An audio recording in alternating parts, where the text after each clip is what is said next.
The Distributed 2018 conference that recently took place in San Francisco was accompanied by a new edition of the Distributed Dialogues podcast, a collaborative show between the Let's Talk Bitcoin network and Distributed magazine, with a focus on introducing listeners to blockchain technology, thought leaders and innovators. The latest episode featured a trio of thought leaders. The first segment was an interview with Laura Shin, host of the crypto blockchain podcasts Unchained and Unconfirmed, and formerly a Forbes editor. Talking with host David Hollerith, Shin weighed in on a question of increasing importance. Can journalists who hold a particular cryptocurrency report objectively on that cryptocurrency, since their reporting on the space can reinforce market patterns such as momentum? It's a self-examination that matters. For the listener who may have assumed that having a working knowledge of their topic was simply a good thing, this is a thought-provoking point.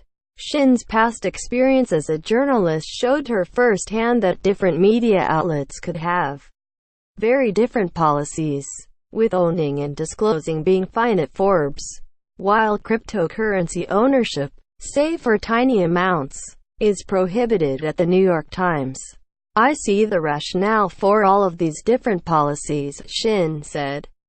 And depending on the journalist, some people could go with a more flexible policy, and others need the really strict one.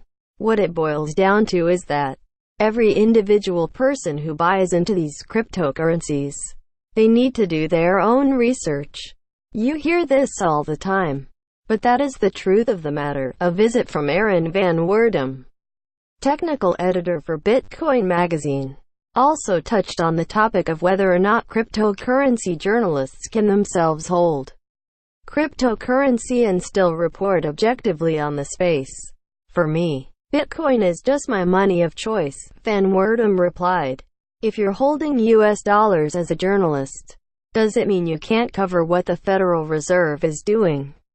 Or if you live in the United States, does it mean you can't cover elections in the United States? You always have a stake in what's happening in the world, and what's happening around you. So the solution is to be honest and transparent about that. Po.et during the sponsored segment.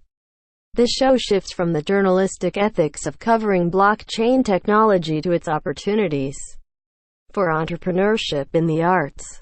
As host of the Tatiana Show, Tatiana Moroz sat down in a sponsored interview with Po.et CEO Jared Dicker, a blockchain-based decentralized protocol for content ownership, discovery and monetization. Po.et is trying to build a standard for content value or creator value on the web where we could build a protocol that allows us to build reputation around each creator set, Dicker explains.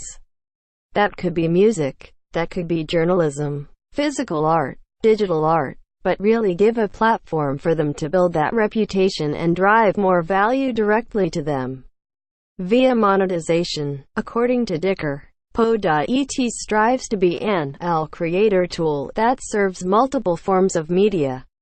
That could be Pro Tools, WordPress, YouTube, Medium, Microsoft Paint, anywhere where people are putting IP and value on something.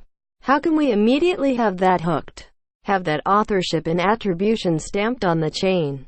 Be able to pull through all that metadata and information to have a proof of existence? Then taking it a step further, how do we build proof of effort within there?